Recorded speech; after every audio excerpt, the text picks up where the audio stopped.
Hey folks, I am Priyanshu Bhattacharjee. Welcome to today's podcast, and our today's guest is Avi Dwivedi. He is an XR specialist and the founder of India's one of the biggest XR community, XRDI. So let's start with today's podcast. So, sir, would you like to give your introduction to our viewers? Surely, Priyanshu, but before we come to introduction, let me first thank you for inviting me on today's podcast. I think this is your first show. And best of luck for upcoming series which you are building at Geek for Geeks.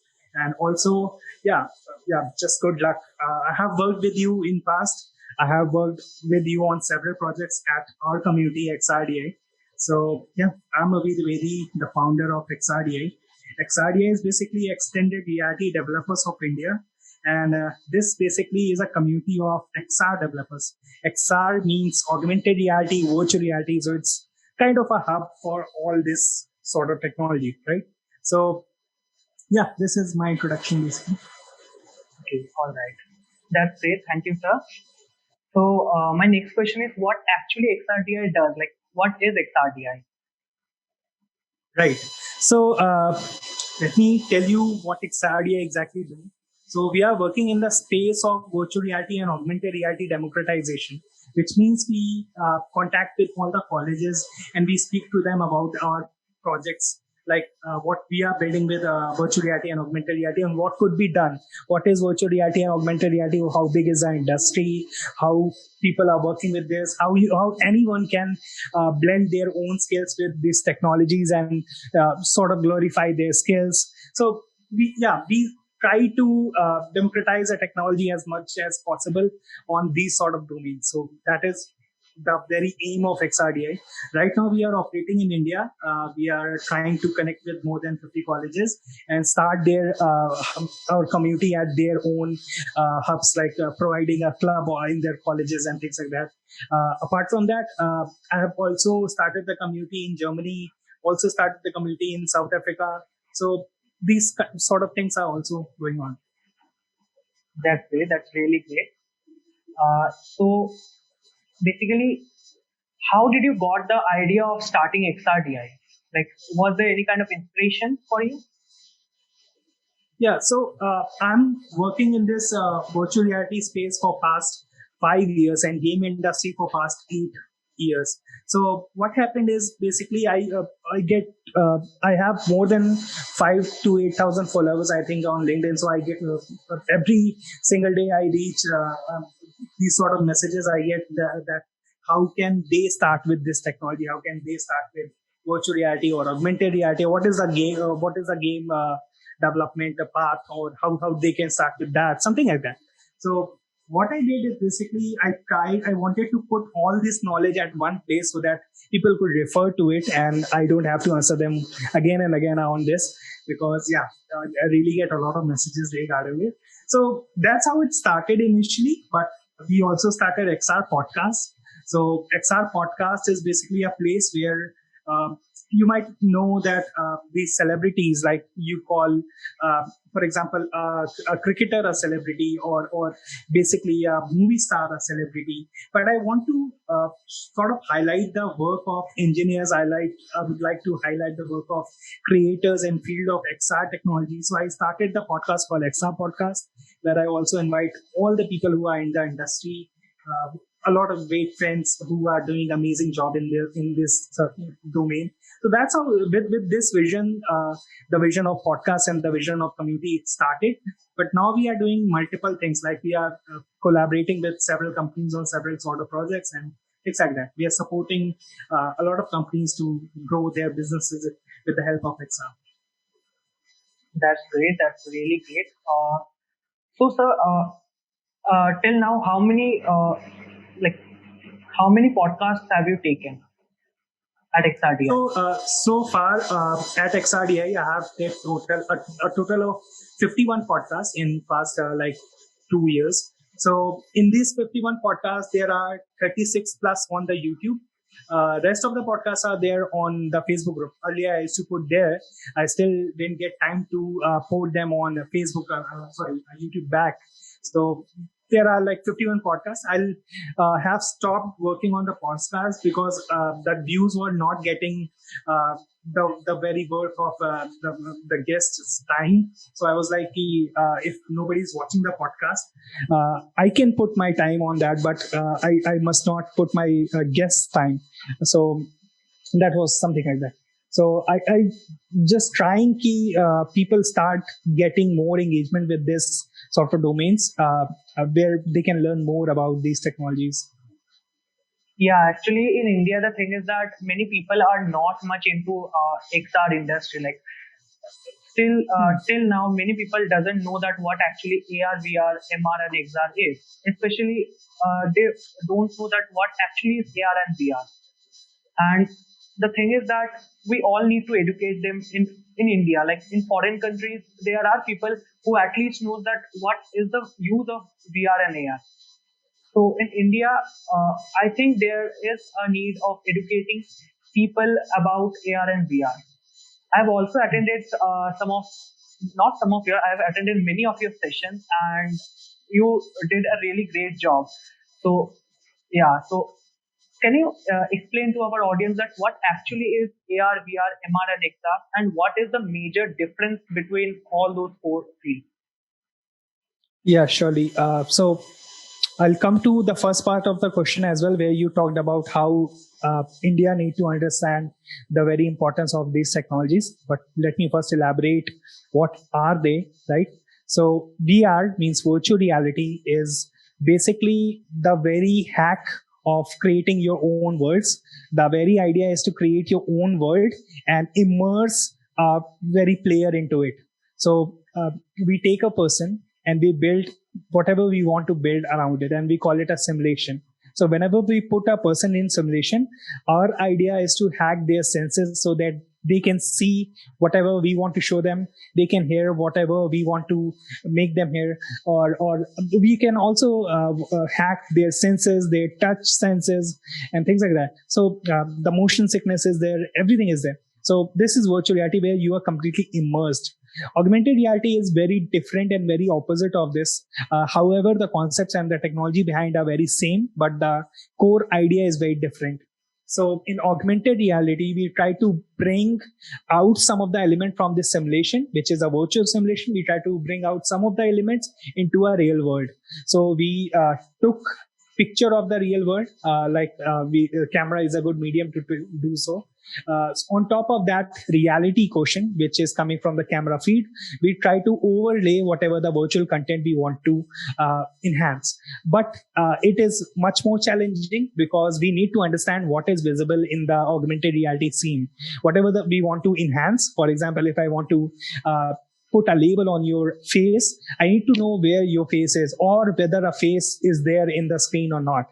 So first we have to do a lot of AI to put a label on somebody's place, face or anything like that. So all these sort of things, like you must have seen a lot of Instagram filters which do something with faces like bunny ears and things like that. So all these are great example and great applications of AR. But AR could be useful for many other things. Like you must have seen Pokemon Go, but I know a lot of surgeon who superimpose the very anatomy or the very medical imaging of that patient which they are going to operate upon. So suppose you have the very X-ray scans of some patient, and you can overlay on top of the patient while you are operating on them. I have a friend, Safi Ahmed, and he's working on the same thing. Like he deals with this. So he used HoloLens for that to superimpose the imaging of that patient on top of his body. So that is one use case in healthcare. So there are plenty of use case of these technologies, and this could be useful for everything. Like this is not a thing which is just related to games. It's like much more ahead of that, and it's a much broader term. So let me come to what India needs to learn or what India needs to think about virtual reality and augmented reality. So we have as a country we have a tendency of adopting the things when there is no other way to not adopt it, right? So for example, in internet came in India very late. Internet actually came at the same time, but we as an entrepreneur, we as a developer started adopting internet very late. We started building product on top of internet and form of the dot coms very late, right? Now everybody is building their websites. Now they know that for a business it's necessary to have a website, otherwise they're not gonna run the very business efficiently. Similar with apps, we started building apps much more later, but now every product know that they do require an app. So the augmented reality and virtual reality technology is just going to be the next bus which is coming at your or your station, I would say. You have two options: either to chase for the buses which have already left, which are already overcrowded, like application market or basically the web market.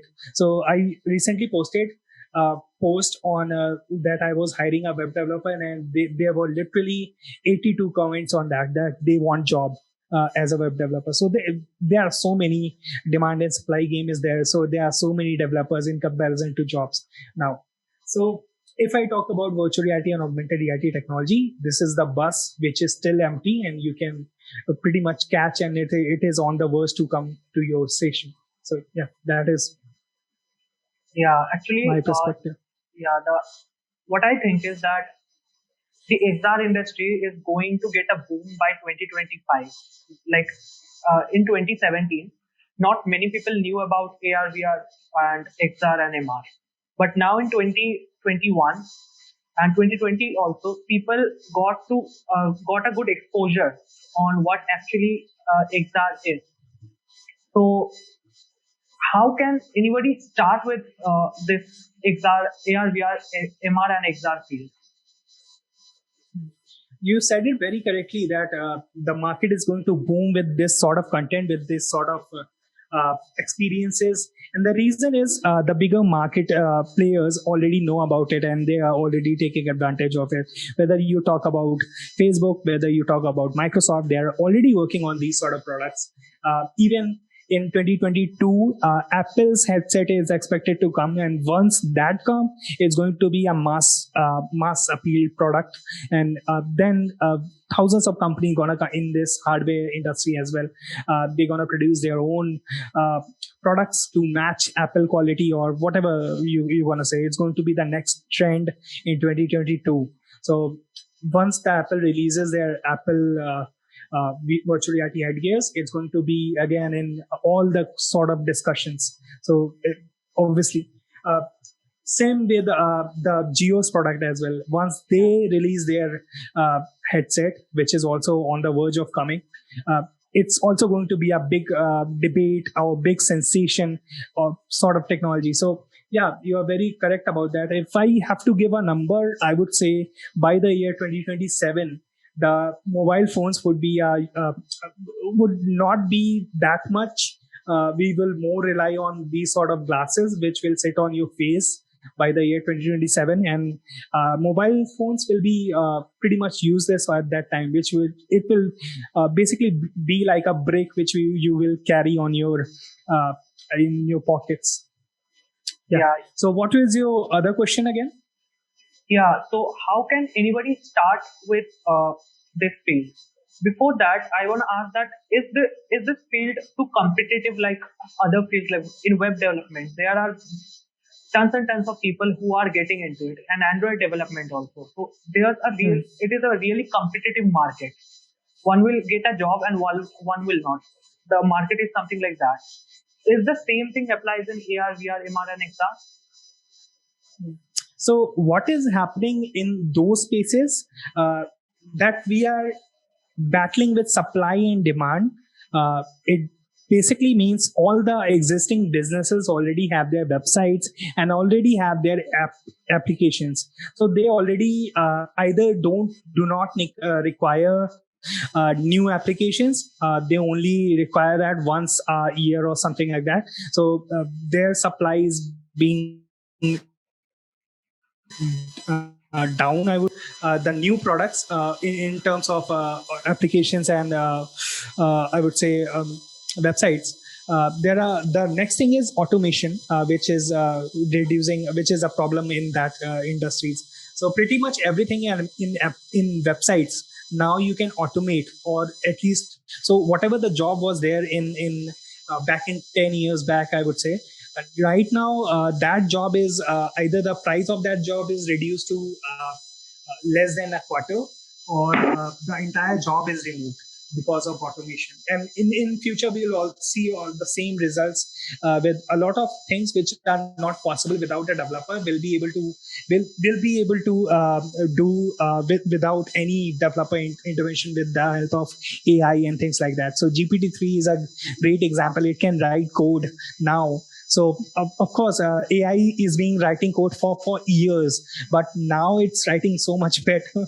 So it's hard to fight automation, I would say. So now things which are very very complicated, or if not complicated, they are very very customization, which means you have to sit on it and give it very custom commands to perform at that specifics, like uh, AI itself, and virtual reality and quantum computing. These are the things which cannot be automated for like next 10 years. So these are the next markets, and these are the next the future jobs. Okay. Yeah, actually, the market is booming, and surely in future it would rise at at its peak. So, yeah, this field, I also think that this field has the potential. Even this field will change the whole technology field. Like, this is the future technology that we are trying to harness. Like, we are harnessing too, but the thing is that AR is possible.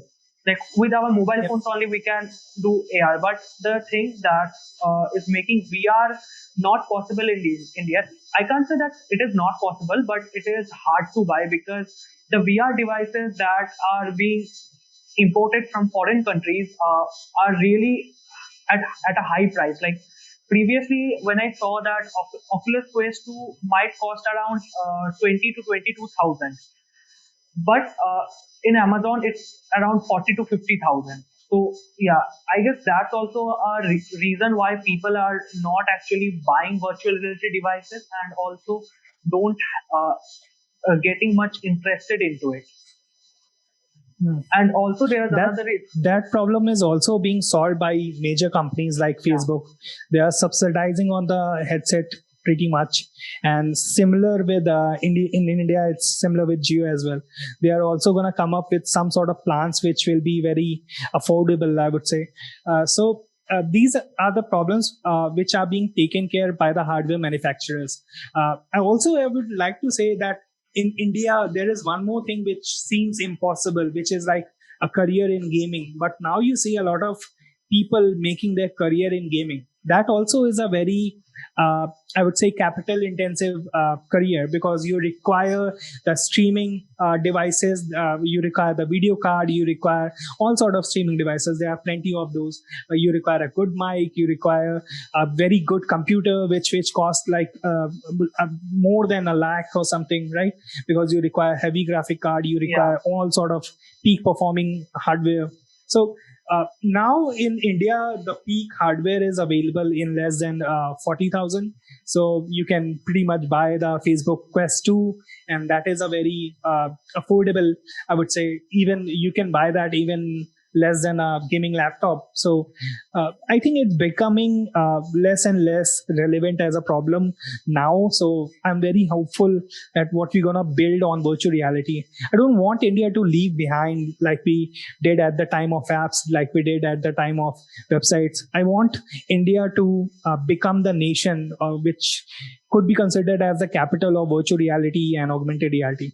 So Yeah. I'm just trying to generate more and more developers who are like going to take these places, because If by the year 2030 it's going to become a 1.5 trillion dollar economy.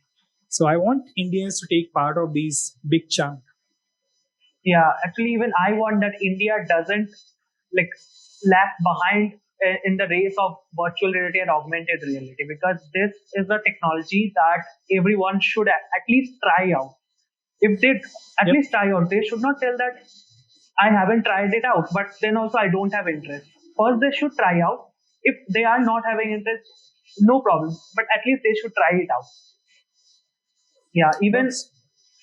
even if somebody is not having a good hardware, they can at least develop software for augmented reality devices, like with Unity game engine. Unreal is really resource taker, but Unity works pretty well in 4 GB RAM systems. So they can try Yep. that out too.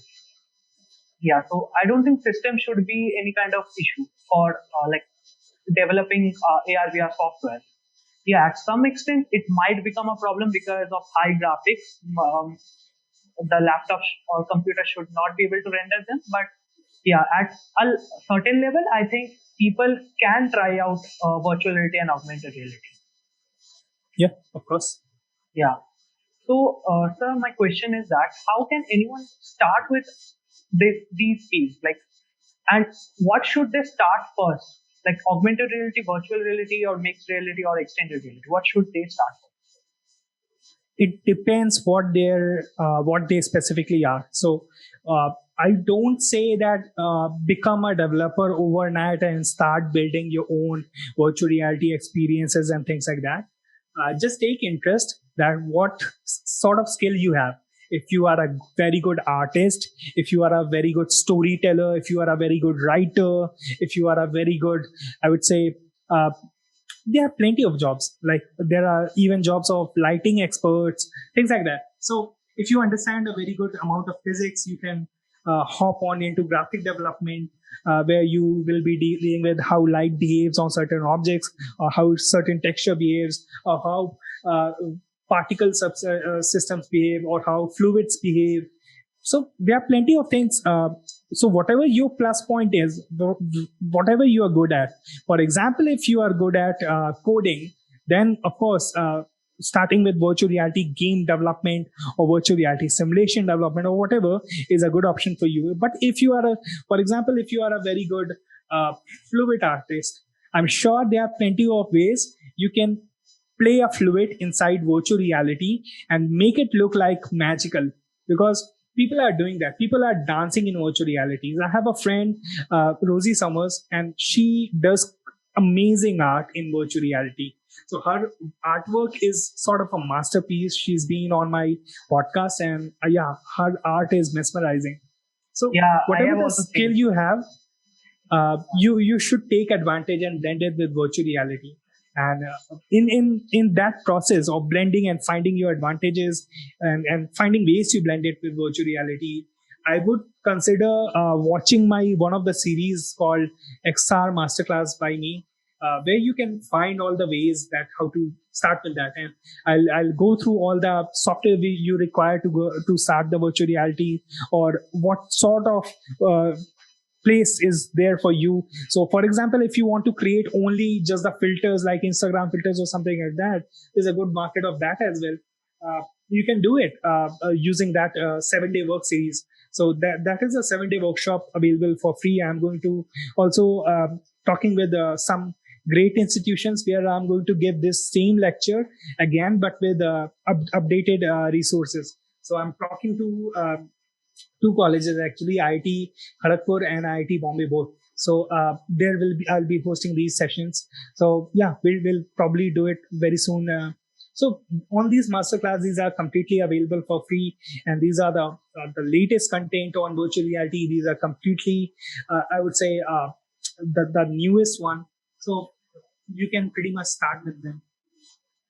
Yeah, that's actually really great. Like you are teaching people for free to get started with augmented and virtual reality. That is really great. That would actually help India to get educated around augmented reality, virtual reality, mixed reality, and extended reality for sure.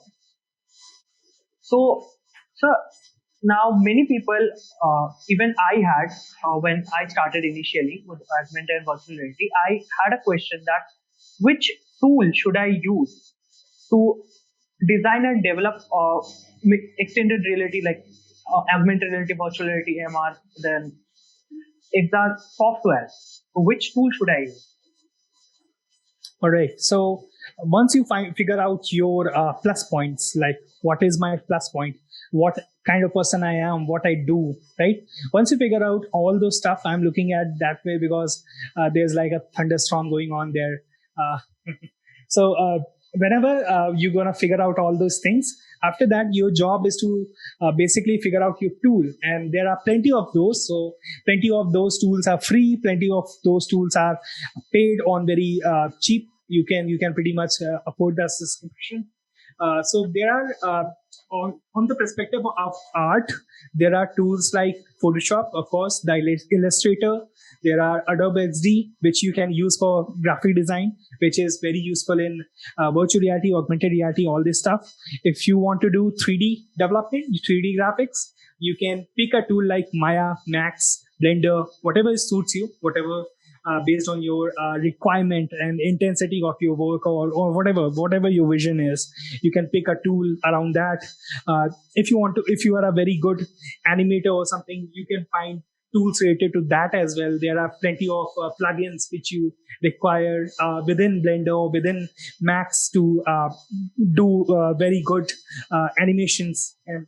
But if you also want to, if you are a very good programmer and you want to use your skills in there are plenty of game engines, and game engines are it sounds like game engines are only for games, but they produce all sort of scientific simulation. They produce all sort of they are for creating 3D graphics, giving life to 3D graphics, programming those behaviors into those 3D characters and things like that. So Yeah. to do so, there are three good options. I would say you can choose Unity, which is the most popular one in India. All my series are also based on Unity, but I'm also going to cover Unreal Engine someday. So Unreal is of course the second one.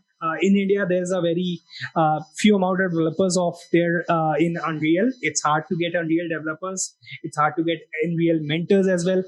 There are like 80 people community I know which is working in Unreal, but they are like top best of the best.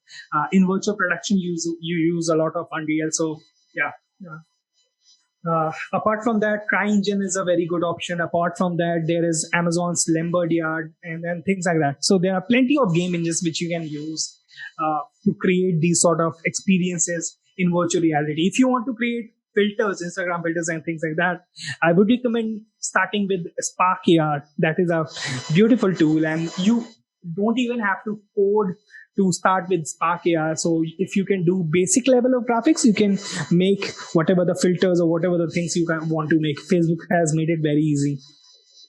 Yeah. It's like in comparison to Lens Studio, Spark Air is really easy for a beginner to grasp. Like, yeah, it's Yep. really easy.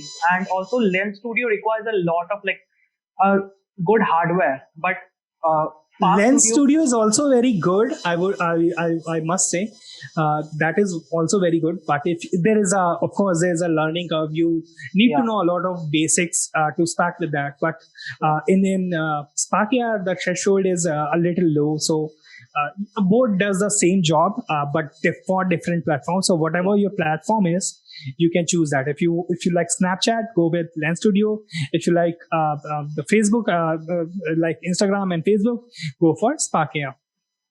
yeah. Even like I also recommend my friends that if they want to start with augmented reality and virtual reality, they should go for Unity Engine first because it is really easy to understand. Unreal sometimes becomes hectic for a beginner to learn. Like it has multiple things. Like within the light component, there are 10 subcomponents. Then within those 10 subcomponents, there are more 10 subcomponents. So that becomes So really if hectic. you were a designer, you would have said opposite. You would have said that go with Unreal. Unity is gonna be very hectic, Yeah, right? So it depends from which background you're coming. If you are more of a programmer, go with Unity. You'll find that easy. If you are more of a designer or creative perspective, if you have that, go with Unreal. So yeah, Unity it's is like basically pretty much straightforward. It has all the options in front of you. You don't need to find all of them. Like all are displayed in front of you. So that also becomes mm, really easy for a beginner to learn. like where Unreal Engine becomes a bit hard for a beginner to learn. But yeah, anybody can learn it. It's not like that they can't learn. Anybody can learn it. Just the learning curves are different. Even for higher Uh, graphics, people, once yeah, once I get the Unreal series as well, a lot of people are requesting for that. I know, but I'm just not getting any time to do that. So, yeah, a lot of paid platforms also recommended me to do some sort of collaboration or something to do these sort of series. But I said if it's not going to be free for students, I'm sorry, I won't be able to do it. Uh, so it has to be free. So yeah, uh, it's very hard to do. But once I find very good collaboration where I could find good great students willing to learn Unreal Engine, I would definitely start making those tutorials. yeah. Like even I've also seen people that like in the starting they are really confused. Like they try out different engines. They first go with Unity, then Unreal, then CryEngine, then Godot. Like Godot is also doing a great job in the game development field. It's also kind of coming in the AR VR field. So I guess it can Yep. also be in the like top 10 game engines for developing AR VR applications. Currently, I think there are only three they are booming that are booming the market for AR VR development. Yep. Yeah. So that's what like everybody should choose his or her tool by looking into their field, right? Right. Yeah. So my next question is that like what do you think how is the growth of XR in India happening? Like in these several years, what you have seen that how the growth is happening in India of It's XR. very fast. It's very fast, I would say. In whole over world, the growth of XR is immense. Even in 2020, we gained a lot of boost in terms of whether it's algorithm, whether it's AI, whether it's XR, or I believe all sort of tech sectors, we saw immense growth in this 2020 years because we had a hell lot of time to invent something and hell lot of need to invent something, which gives us a boost in terms of technology. So yeah, XR was no different, and in XR as well, we did a lot of progress in this past year. So the biggest example of that is the collaboration tool. Of course, my favorite collaboration tool is there, and it's called Spatial.io. Spatial is a beautiful tool in virtual reality, augmented reality, to collaborate and work with your teams in virtual reality. But there are so many other competitors which came up with similar tools, including Microsoft Mesh. Microsoft Mesh acquired Altspace VR, which is a beautiful platform to host events. And I attended an event from Pitbull on that event. So even I did several events on that. I did one for educators in VR. So there are plenty of events. You can enjoy those events. And the beauty of it is you can attend those events even from a computer. So when you attend from a computer, you don't get those interactions and things. But yeah, you can do pretty much all the things on your 2D screens as well. So which is a blend of 2D plus 3D and similar platforms for all these two. Every single I would say global event happened in 3D this time. So which is a very great I would say plugin for 3D, or I would say which is a very great publicity for 3D, because I attended the Thai Global Summit and everything was 3D there. So yeah, now everywhere, every event, everything is converted on top of this virtual worlds. So of course, this industry is booming in this after this year. It's going to be really up. Yeah, even when I make people understand that what actually virtual reality is, what I basically do is I don't go for those definitions. People actually don't understand that what actually the definition is. What I say is, first of all, close your eyes and think that you are playing your favorite game or your favorite anything you are playing on your computer, but with your keyboard and your screen. Okay, after telling that, now close your eyes again and think that you are present in that game by yourself. You are present in that virtual world. So I guess that also gives a bit feeling of what actually virtual reality can do, like how it feels to be in virtual reality.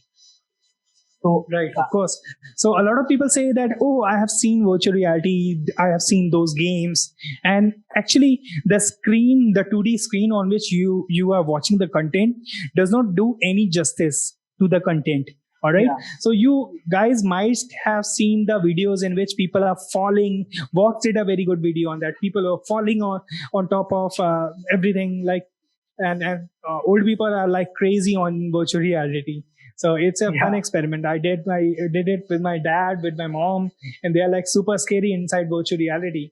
They are like super unhabitual with that platform. So, however, yeah, you find it very interesting. So when you are actually in there, yeah, of course, it is cartoonish, and or it is art style which is like, of course, far away from real.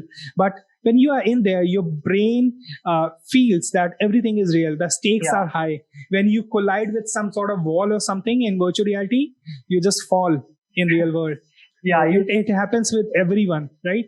Yeah, it So gives the it's feeling an that you are. experience, Yeah, and you cannot experience things from, I would say, on a screen. It's like watching a Goa sort of movie and feeling like, yes, yeah, I have seen Goa. yeah, I don't have to go at Goa or beaches or anything, right? yeah.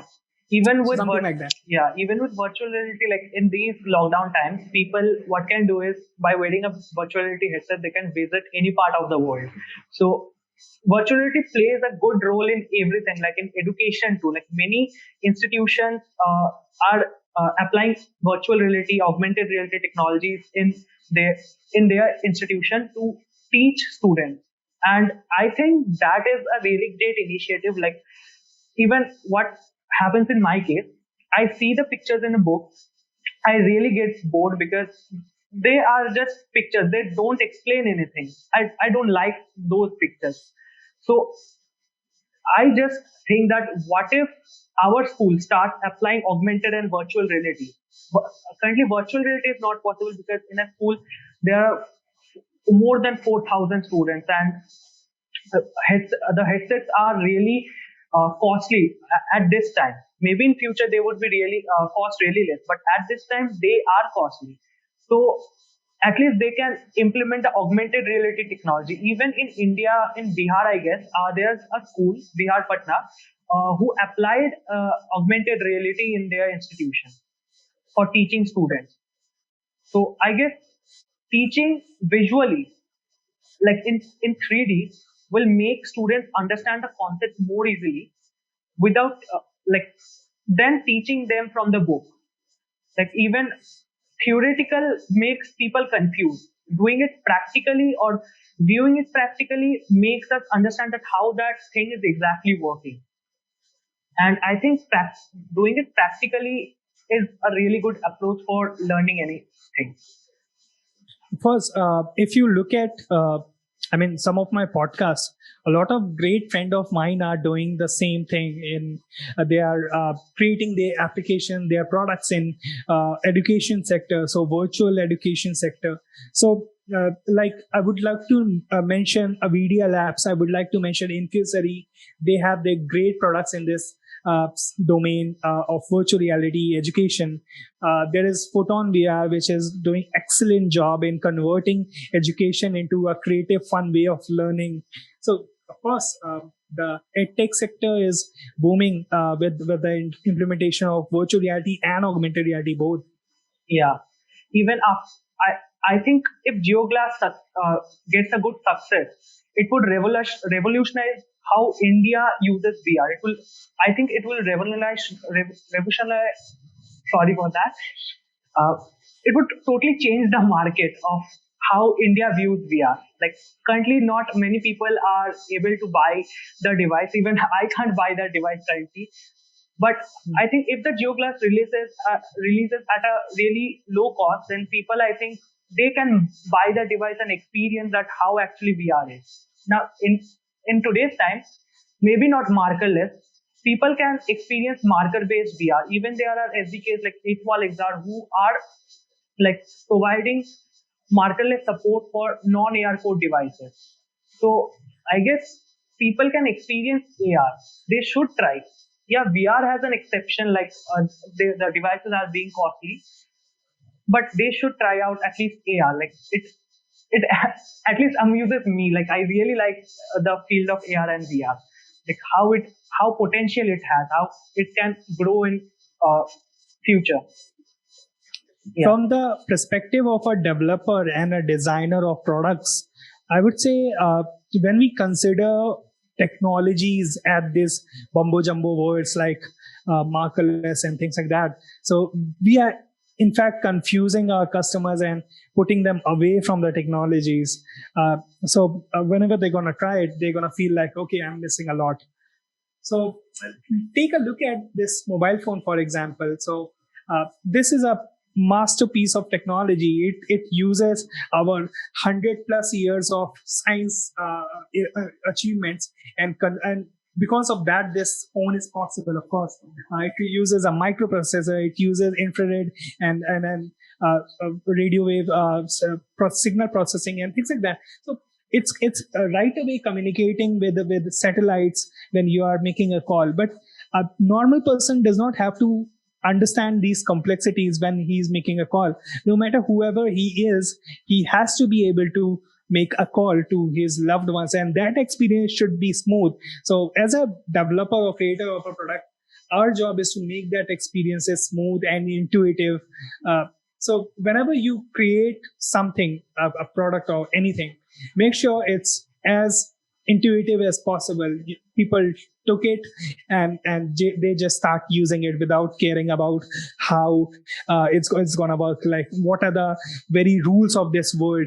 So that's with that mind or with that perspective, we design our virtual reality environments, and we call it spatial computing. Like for example, if I have to interact with this mobile, I have to interact with my one finger. Otherwise, it will not work. Like it will not work. It will hardly work with voice. It will hardly work with other sort of interactions. Like if I have to interact with my computer, I have to use a mouse and things like that, which are completely not natural. Like, how do you interact with the natural objects? Like you you raise your hand, you pick some object, and that object is there in your hand. You leave it, and it falls. Things like that. So when we create the virtual reality experiences, the same thing happens. You can grab something, you can pick it up, you can start using it as the way you use it in natural environment. It's not like learning a very new environment on top of what you want to learn what you want to learn, right? So it's like reducing the complexity of that entire learning process. So that is what spatial computing is. We are creating the three-dimensional spaces, these virtual spaces where you can basically create anything and make any learning procedure easy. So that is the entire goal of virtual reality. Yeah, I definitely agree with you. And actually, the thing is that people need to understand that how VR and AR is changing the future technology. Like I have my friends who say that what's AR and VR? It's useless. App development, game development is the only field. So that's where I get a bit like sad that they actually don't know that what actually this field can do, what actually this field is. They basically like listen to others, or they don't even use that. They just give their perspective, like what actually it is. They should at least try that first. And the thing is that people should understand that without trying anything, they can't like say that what actually that thing does, right? Of course. So our entire education system is constructed in a manner that it supports an assembly line, I would say. So you get into a college, you get into a school first, get some sort of marks based on that, you get some sort of college based on that, you get some sort of job based on that, you get some sort of life, right? And this is the way society wants you to work, right? But what happens when you are very creative? What happens when you are very different, and you just don't fit in this system? So then you feel like very, very awkward expressing your own feelings, that how people gonna think about it, because what I want to do is very different than what others are doing. But actually, the innovators are always innovators because they are doing something different. Of course, of course, doing what everybody is doing is running the society and running the entire world. Because without that, the world is not going to function. But because of the people who going to innovate, the people who going to create, because of them, you create new technologies. You create a mobile phone. You create wireless technologies. You create things like which are not exactly possible. So you either have the option to of course choose the very systematic way and become someone who's going to replicate or try to optimize things in a certain way, or become an innovator, or become someone who's going to create new things, who's going to create new mode of communicating, who's going to create new modes of interacting with this new sort of technology. It's up to you. It's not like uh, they support this. It's like they are this. They People are like that. People, you cannot change that. There's not everyone made for adopting or trying new things. There are very few people who gonna try new things. A lot of other people only supports, or only I would say want to stay in a very secure or very I would say comforting environment, and that you can call it a comfort zone, and they don't want to leave, and that is best for them. So it's only for people who really want to explore now, at least for next 5 years. After that, it's also going to be a very comfortable place to be in, and it's going to be a very comfortable or regular job. And then people around you gonna say, in college is gonna say, okay, I'm gonna do virtual reality because that is everybody is doing. So if of course you're gonna miss the early mover advantage, but if that is the way you want to go, then of course you can do it. Go for the safe job. Yeah, I agree with you. Totally agree. And one of the things that you said previously, that every developer and designer should, while developing some product, they should think like that they are the user. I also agree with that thing, like with that talk, because when we are developing something, we always had to remember that how a user is going to interact. We can develop anything. We can develop a complicated system too. That won't be a big problem. But the thing is that we always need to keep in mind, it can be in any other field too, not actually in AR, VR. This thing applies in Android, game, web, even in artificial intelligence, all of the fields that are there. We, as a designer and developer, we always need to keep in mind that how the user is going to interact with it. The user won't get into the learning of it. What he would actually do, he would install that software or app in his or her mobile or laptop. After that, he will start using it. He won't spend its time learning that thing, right? So as a developer, as a developer and designer, we actually should think as an user. Like, we are the user who are going to use the app, and we should make the design, the development according to them, right? Of course. So there's a rule called think from one step ahead. Okay. So, for example, there is always a hierarchy. I'm talking to you, then there is going to be a hierarchy. So, for example, you are an interviewer. I'm an interviewee, and I have to basically answer based on whatever your perspective is or whatever your question is. So, I have to first understand what is your question at the first place. To talk it in some different perspectives, let's take an example of a teacher and a student.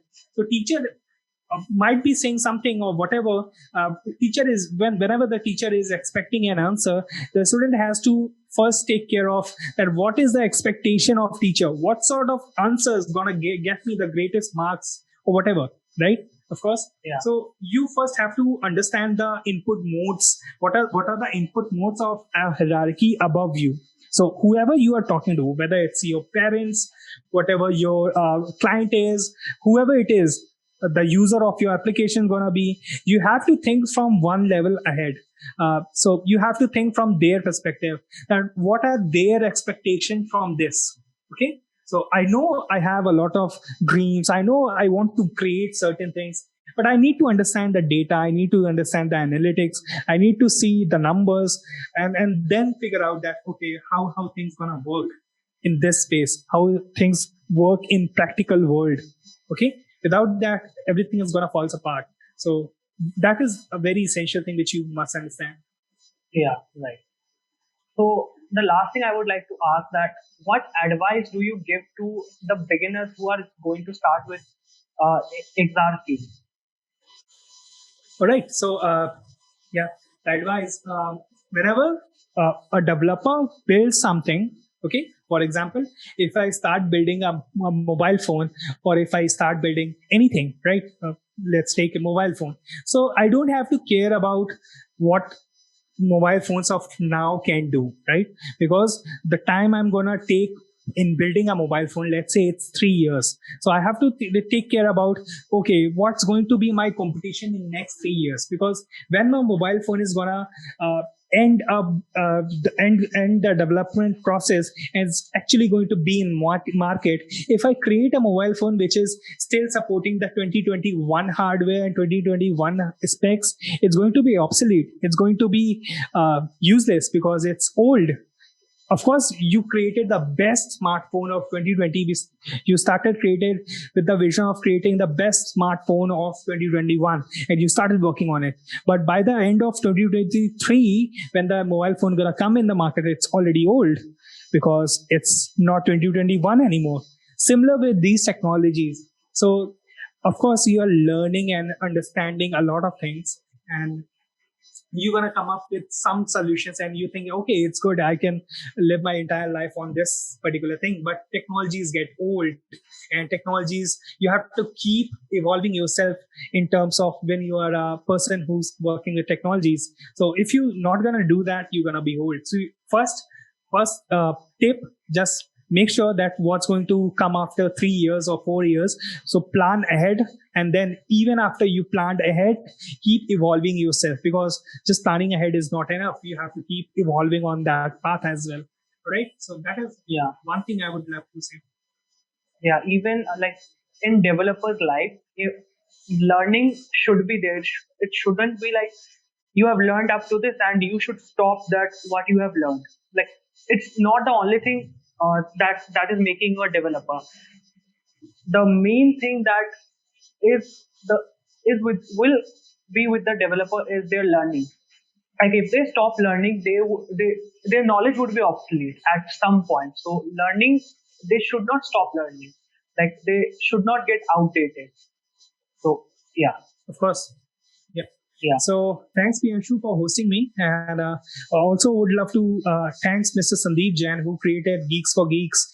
And basically, it's a very great community, and it's a very great place for beginners and people who are in their colleges to learn and compete with each other, understand their own perspectives in the industry and things like that. So it's a very great platform, and wish you guys great luck. Have a great time. thank you, sir. So I guess after watching this podcast, people would actually get starting interest in this field and would explore this field. Of course. They, I'm sure they will gain a lot of knowledge from this podcast. Even I have gained a lot of knowledge from you through this podcast. Yeah. I Thank you, know sir. my camera is shaky because window is open and there's a lot of storm coming, but I'm sure people are going to find this interesting. So yeah, have a great time, man. And whoever's going to watch it, enjoy the life full on, and yeah, keep learning. Thank you, sir.